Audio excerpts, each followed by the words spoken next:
What's going on, everybody? I'm Jory Goodman, the Time Teller. I am out and about in the great outdoors. It's a beautiful day. We're actually going to be spending some time talking about the new Boulder venture. It's 9:50 a.m.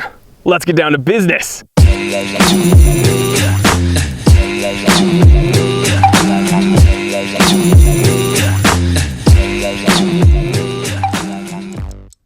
Alright guys, so as you can see, I am outside and there's really no better place to talk about field watches than actually being in the field. You can see my Rubicon behind me. Connie is actually behind the camera. She doesn't want to be on camera right now. She doesn't think she's cute enough, which is ridiculous. She is truly the most beautiful girl on the face of the planet. She's the most beautiful girl in the Milky Way, okay? And if you want to see our little campsite setup and us cooking out here in the wild, we actually made cornbread. It's crazy, I know. You can click up here, there should be a little pop-up you can click on and subscribe to my Time Away channel where we talk about the Jeep, we talk about a bunch of other stuff and just our life outside of watches. So again, click that video, subscribe to that channel, whole bunch of fun. But if you don't care about any of that stuff and you only want to learn about watches, then stay here because this is truly the best place to learn about the new Boulder Venture field watch. So this Boulder Venture is 38 millimeters and only 11 millimeters thick. So guys, it's actually a tiny bit thicker than my beloved Hamilton Khaki Field Mechanical,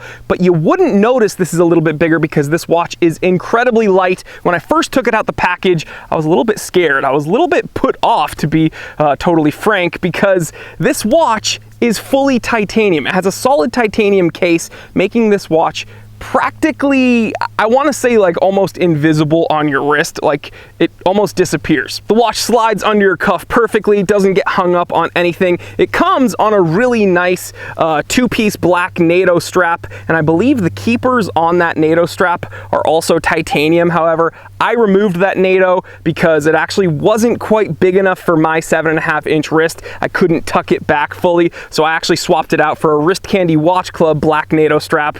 Again, Wrist Candy Watch Club, pretty much the only NATO straps I wear right now. So guys, let's go over the pros and cons of this Boulder venture, and let's talk about why you'd choose this Boulder over the Boulder Expedition. If you haven't seen my review on the Boulder Expedition, go ahead, click this episode here, and learn about that field watch. I really love that one. And guys, although this Boulder venture is from the same company as the Expedition, it's a very, very different watch, and we're going to talk about that in a little bit. So let's start with the pros. Let's talk about what I like about this brand new Boulder. First, the dimensions, right? 38 millimeters, 11 millimeters thick. This watch is incredibly wearable, incredibly usable, especially for someone who's a bit smaller, who doesn't have huge wrists. This watch is the perfect field watch for you. Another attribute I really like about this watch is that it has a 100-meter water resistance rating, beating out the Hamilton Khaki Field Mechanical. That Hamilton only has a 50-meter water resistance rating. Now, this Boulder Venture does not have a threaded crown, but the retention in the case is superb.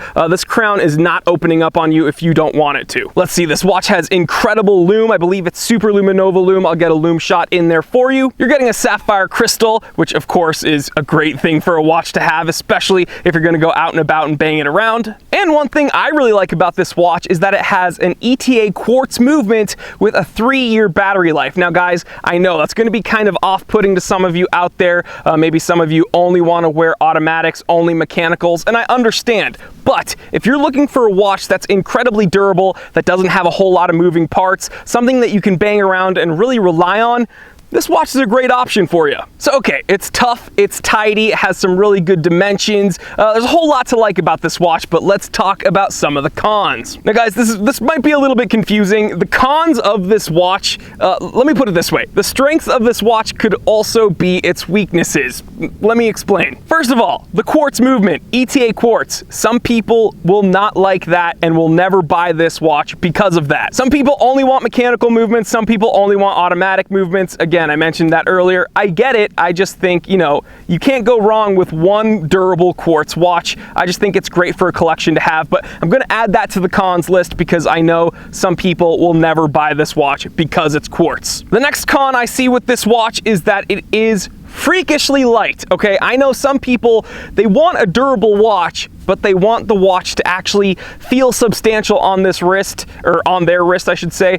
This is not that kind of watch. I believe it's very, very tough. Again, I've been wearing it for about 3 weeks now, you know, actually wearing it out and about, and I've had no issues. There's not even a scratch on the titanium case or on the crystal. It's keeping perfect time, but it is ridiculously light. But again, that's titanium for you. Now, another thing I don't like about this watch out of the box is that the strap is a little bit too short. Again, I have 7.5-inch wrists. My wrists aren't huge, but I think the NATO strap it comes on should have been a bit bigger. Again, I couldn't really fold back the excess so that it would get back under the keepers. I would have had to cut it, and that's no fun. That kind of defeats the purpose of a NATO strap. So again, easily fixed. I switched it out, but yeah, kind of a bummer. So, okay, why would you pick this watch over another Boulder field watch? Again, Boulder has a very cool catalog of watches, one of my favorite micro brands. I am not affiliated with them. I'm not being paid to do this review. I just really like the Boulder Expedition Everest. I wear that watch all the time. One of my favorite field watches. But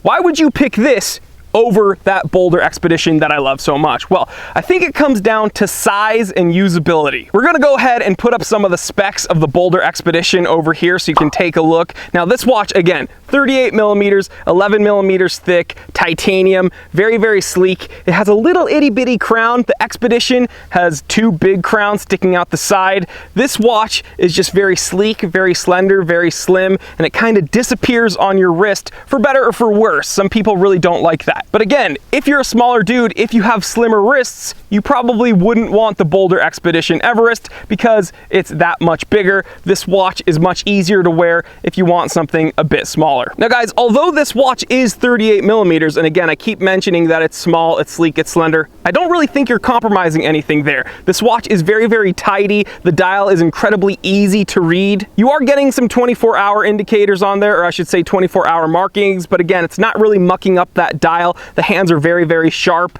Again, great lume, and I really, really like that little orange blip over there on the second hand. Very, very Boulder. So guys, in conclusion, when it comes to field watches, if you want a really, really durable, versatile field watch, I would go with something like a Hamilton Khaki field watch, right? You can throw that on a leather strap, kind of wear it every day, maybe even dress it up a little bit, or you can throw that thing on a NATO strap and, you know, go play around in the woods. If you want a real beast, a real powerhouse of a field watch that will truly handle anything on Earth, get a Boulder Expedition, right? Dual threaded crowns, 200-meter water resistance rating, just an absolute tank. But if you want something kind of in the middle, not super duper versatile like the Hamilton Khaki field watch, a bit tougher than a Hamilton Khaki field watch, but you don't want something as ridiculous as over the top as a Boulder Expedition, that's where I think this Boulder Venture comes into play. Just a really sleek, durable, tough field watch that doesn't get in the way. And there you have it, guys. I apologize, you can probably hear some planes flying above us, but I'm gonna get back to camp.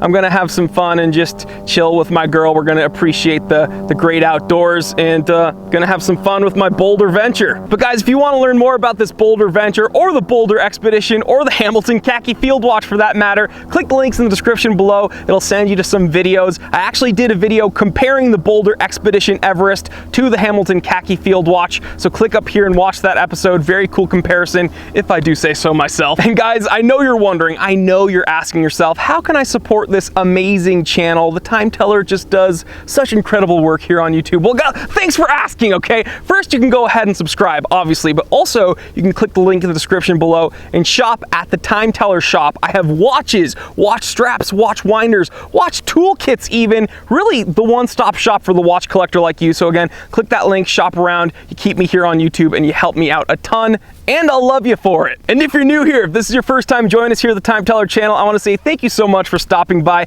but let's make this a little bit more official. Go ahead, click that subscribe button. It takes 1 second and it helps me out a ton. And while you're at it, you can go ahead and click that little bell icon so you do not miss an episode of the Time Teller. There's just so much more awesome content on the way and you don't want to miss it. I'm telling you guys, please like, comment, and subscribe. Show this with other watch enthusiasts, other people you think would enjoy this. I'm Jory Goodman, the Time Teller, and always remember, I didn't invent time.